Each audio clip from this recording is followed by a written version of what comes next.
ರಾಜ್ಯದಲ್ಲಿ ಅಮೆರಿಕ ಮಾದರಿಯ ಮ್ಯಾಗ್ನೆಟ್ ಶಾಲೆಗಳ ಆರಂಭಕ್ಕೆ ಸಿದ್ಧತೆ. 25,000 ಸರ್ಕಾರಿ ಶಾಲೆ ಮುಚ್ಚುವ ಭೀತಿ.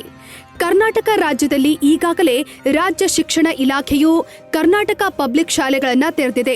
ಕರ್ನಾಟಕ ಪಬ್ಲಿಕ್ ಶಾಲೆಗಳಲ್ಲಿ ಕನ್ನಡ ಮತ್ತು ಇಂಗ್ಲಿಷ್ ಮಾಧ್ಯಮದಲ್ಲಿ ಮಕ್ಕಳಿಗೆ ಶಿಕ್ಷಣ ನೀಡಲಾಗುತ್ತಿದೆ.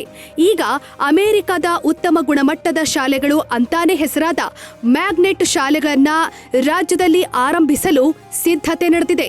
ರಾಜ್ಯದಲ್ಲಿ 700 ಮ್ಯಾಗ್ನೆಟ್ ಶಾಲೆಗಳನ್ನು ಆರಂಭಿಸಲು ಸಿದ್ಧತೆ ನಡೆಸಿದ್ದು, ಮ್ಯಾಗ್ನೆಟ್ ಶಾಲೆಗಳ ಆರಂಭವಾದ ಸ್ಥಳದ ಸುತ್ತಮುತ್ತಲಿನ ಸರ್ಕಾರಿ ಶಾಲೆಗಳನ್ನ ಈ ಮ್ಯಾಗ್ನೆಟ್ ಶಾಲೆಗಳಲ್ಲಿ ವಿಲೀನ ಮಾಡಲಾಗುತ್ತೆ. ಕಡಿಮೆ ಸಂಖ್ಯೆಯ ವಿದ್ಯಾರ್ಥಿಗಳನ್ನ ಹೊಂದಿರುವ ಶಾಲೆಗಳನ್ನ ಕೆಪಿಎಸ್ ಮ್ಯಾಗ್ನೆಟ್ ಶಾಲೆಗಳಲ್ಲಿ ವಿಲೀನ ಮಾಡಲಾಗುತ್ತೆ. ಕೆಪಿಎಸ್ ಮ್ಯಾಗ್ನೆಟ್ ಶಾಲೆಯ 6 ಕಿಲೋಮೀಟರ್ ಸುತ್ತಳತೆಯಲ್ಲಿ ಇರುವ ಸರ್ಕಾರಿ ಶಾಲೆಗಳನ್ನ ಕೆಪಿಎಸ್ ಮ್ಯಾಗ್ನೆಟ್ ಶಾಲೆಗಳಲ್ಲಿ ವಿಲೀನ ಮಾಡಲಾಗುತ್ತೆ. ಶಾಲೆಗಳನ್ನ ಕೆಪಿಎಸ್ ಮ್ಯಾಗ್ನೆಟ್ ಶಾಲೆಗಳಲ್ಲಿ ವಿಲೀನ ಮಾಡುವ ರಾಜ್ಯ ಶಿಕ್ಷಣ ಇಲಾಖೆಯ ಪ್ರಸ್ತಾವನೆಗೆ ರಾಜ್ಯ ಸರ್ಕಾರ ಒಪ್ಪಿಗೆ ಸೂಚಿಸಿದೆ. ಮುಂದಿನ 2 ವರ್ಷಗಳಲ್ಲಿ 700 ಸರ್ಕಾರಿ ಶಾಲೆಗಳನ್ನ ಕೆಪಿಎಸ್ ಮ್ಯಾಗ್ನೆಟ್ ಶಾಲೆಗಳಾಗಿ ಮೇಲ್ದರ್ಜೆಗೆ ಏರಿಸುವ ಉದ್ದೇಶವನ್ನ ರಾಜ್ಯ ಸರ್ಕಾರದ ಶಿಕ್ಷಣ ಇಲಾಖೆ ಹೊಂದಿದೆ.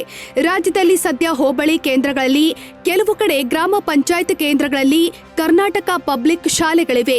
ಕೆಪಿಎಸ್ ಶಾಲೆಗಳಿರುವ ಕಡೆಗೆ ಒಂದೇ ಕಡೆ ಪಿಯುಸಿವರೆಗೂ ವಿದ್ಯಾರ್ಥಿಗಳಿಗೆ ಗುಣಮಟ್ಟದ ಶಿಕ್ಷಣ ನೀಡಲಾಗುತ್ತೆ. ಕೆಪಿಎಸ್ ಶಾಲೆಗಳ ದಾಖಲಾತಿಗೆ ಭಾರೀ ಬೇಡಿಕೆ ಇದೆ. ಗ್ರಾಮೀಣ ಭಾಗದಲ್ಲಿ ಪೋಷಕರು ಇಂಗ್ಲಿಷ್ ಮಾಧ್ಯಮದ ಕೆಪಿಎಸ್ ಶಾಲೆಗಳಿಗೆ ತಮ್ಮ ಮಕ್ಕಳನ್ನ ಸೇರಿಸಲು ಮುಗಿಬೀಳುತ್ತಿದ್ದಾರೆ. ಗ್ರಾಮೀಣ ಭಾಗದಲ್ಲಿ ಈಗಾಗಲೇ ಇಂಗ್ಲಿಷ್ ಮಾಧ್ಯಮದ ಖಾಸಗಿ ಶಾಲೆಗಳು ಕೂಡ ನಾಯಿ ಕೊಡೆಗಳಂತೆ ತಲೆ ಎತ್ತಿವೆ. ಹೀಗಾಗಿ ಬಡವರು, ಮಧ್ಯಮ ವರ್ಗ, ಆರ್ಥಿಕ ದುರ್ಬಲ ವರ್ಗದ ಪೋಷಕರು ಕರ್ನಾಟಕ ಪಬ್ಲಿಕ್ ಶಾಲೆಗಳಿಗೆ ತಮ್ಮ ಮಕ್ಕಳನ್ನ ಸೇರಿಸಲು ಮುಗಿಬೀಳುತ್ತಿದ್ದಾರೆ.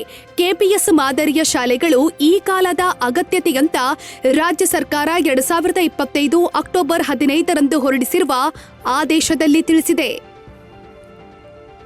ಕರ್ನಾಟಕ ಪಬ್ಲಿಕ್ ಶಾಲೆಯ ನೀತಿಯ ಪ್ರಕಾರ ಮೂಲ ಸೌಕರ್ಯ ಮತ್ತು ಶೈಕ್ಷಣಿಕ ಮಾನದಂಡಗಳನ್ನು ಬಳಸಿ ಕಡಿಮೆ ವಿದ್ಯಾರ್ಥಿ ದಾಖಲಾತಿ ಇರುವ ಶಾಲೆಗಳನ್ನು ಮ್ಯಾಗ್ನೆಟ್ ಶಾಲೆಗಳಾಗಿ ಬದಲಾಯಿಸಲಾಗುತ್ತೆ. ಬಳಿಕ ಇವುಗಳನ್ನೇ ಕೆಪಿಎಸ್ ಶಾಲೆಗಳಲ್ಲಿ ವಿಲೀನ ಮಾಡಲಾಗುತ್ತೆ. ರಾಜ್ಯದಲ್ಲಿ 3 ರಿಂದ 5 ಕಿಲೋಮೀಟರ್ ವ್ಯಾಪ್ತಿಯಲ್ಲಿರುವ ಸಣ್ಣ ಶಾಲೆಗಳನ್ನು ಆಯ್ಕೆ ಮಾಡಿಕೊಂಡು ಮ್ಯಾಗ್ನೆಟ್ ಶಾಲೆಗಳಿಗೆ ಜೋಡಿಸುವ ಪ್ರಕ್ರಿಯೆ ನಡೀತಾ ಇದೆ ಅಂತ ಅಧಿಕಾರಿಗಳೇ ಹೇಳುತ್ತಿದ್ದಾರೆ. ಮ್ಯಾಗ್ನೆಟ್ ಅಂದ್ರೆ 6 ಕಿಲೋಮೀಟರ್ ವ್ಯಾಪ್ತಿಯ ಶಾಲೆಗಳನ್ನ ಒಟ್ಟುಗೂಡಿಸುವ ಪರಿಕಲ್ಪನೆ. ಉದಾಹರಣೆಗೆ ಕುಣಿಕಲ್ ತಾಲೂಕಿನ ಅಮೃತೂರು ಹೋಬಳಿ ಕೇಂದ್ರವಾಗಿದೆ. ಅಮೃತೂರು ಸುತ್ತ ಇರುವ 5-6 ಗ್ರಾಮಗಳ ಶಾಲೆಗಳನ್ನ ಒಟ್ಟುಗೂಡಿಸುವ ಪ್ರಕ್ರಿಯೆ. ರಾಜ್ಯದಲ್ಲಿ 50 ಅಥವಾ ಅದಕ್ಕಿಂತ ಕಡಿಮೆ ವಿದ್ಯಾರ್ಥಿಗಳಿರುವ ಶಾಲೆಗಳ ಸಂಖ್ಯೆ 25,000ದಷ್ಟಿದೆ. ಹೀಗಾಗಿ ಕೆಪಿಎಸ್ ಮ್ಯಾಗ್ನೆಟ್ ಶಾಲೆಗಳಿಗೆ ಈ 25,000 ಶಾಲೆಗಳನ್ನ ವಿಲೀನಗೊಳಿಸಿ ಮುಚ್ಚಲಾಗುತ್ತೆ ಎಂಬ ಆತಂಕ ಪೋಷಕರು, ಜನರಲ್ಲಿ ಮನೆ ಮಾಡಿದೆ. ಮ್ಯಾಗ್ನೆಟ್ ಅನ್ನೋದು ಅಮೆರಿಕದ ಶಿಕ್ಷಣದ ಪರಿಕಲ್ಪನೆ. ಇದನ್ನ ಕರ್ನಾಟಕದ ಗ್ರಾಮೀಣ ಭಾಗದಲ್ಲಿ ಅಳವಡಿಸಿಕೊಳ್ಳಲು ರಾಜ್ಯ ಶಿಕ್ಷಣ ಇಲಾಖೆ ಮುಂದಾಗಿದೆ. ಹೀಗಾಗಿ ಕರ್ನಾಟಕದಲ್ಲಿ ಈಗ ಗ್ರಾಮೀಣ ಭಾಗದಲ್ಲಿ ಇರುವ 25,000 ಸರ್ಕಾರಿ ಶಾಲೆಗಳ ಭವಿಷ್ಯ ತೂಗುಯ್ಯಾಲೆಯಲ್ಲಿದೆ. ಆದರೆ ರಾಜ್ಯದ ಶಿಕ್ಷಣ ಖಾತೆ ಸಚಿವ ಮಧು ಬಂಗಾರಪ್ಪ ಅವರು ರಾಜ್ಯದಲ್ಲಿ ಯಾವುದೇ ಸರ್ಕಾರಿ ಶಾಲೆಗಳನ್ನ ಮುಚ್ಚೋದಿಲ್ಲ ಅಂತ ಬಹಿರಂಗವಾಗಿ ಹೇಳಿಕೆ ಕೊಟ್ಟಿದ್ದಾರೆ. ಯಾವುದೇ ಮ್ಯಾಗ್ನೆಟ್ ಶಾಲೆಗಳನ್ನ ಆರಂಭಿಸೋದಿಲ್ಲ ಅಂತ ಬೆಳಗಾವಿಯಲ್ಲಿ ತಿಳಿಸಿದ್ದಾರೆ. ಆದರೆ ಶಿಕ್ಷಣ ಇಲಾಖೆ ಮಾತ್ರ ಸದ್ದಿಲ್ಲದೆ ಕೆಪಿಎಸ್ ಮ್ಯಾಗ್ನೆಟ್ ಶಾಲೆಗಳನ್ನ ಆರಂಭಿಸಲು ಸಿದ್ಧತೆ ನಡೆಸುತ್ತಿದೆ ಅಂತ ಅಧಿಕಾರಿಗಳು ಹೇಳುತ್ತಿದ್ದಾರೆ. ಜೊತೆಗೆ ಈ ವರ್ಷದ ಅಕ್ಟೋಬರ್ 15ರಂದು ಇದಕ್ಕೆ ಸಂಬಂಧಿಸಿದಂತೆ ಆದೇಶವನ್ನು ಹೊರಡಿಸಲಾಗಿದೆ. ವೀಕ್ಷಕರೇ, ಈ ಸುದ್ದಿ ನಿಮಗೆ ಇಷ್ಟವಾದಲ್ಲಿ ನಮ್ಮ ಚಾನೆಲ್ ಅನ್ನು ಸಬ್ಸ್ಕ್ರೈಬ್ ಮಾಡಿ, ಲೈಕ್ ಮಾಡಿ ಹಾಗೂ ಶೇರ್ ಮಾಡಿ.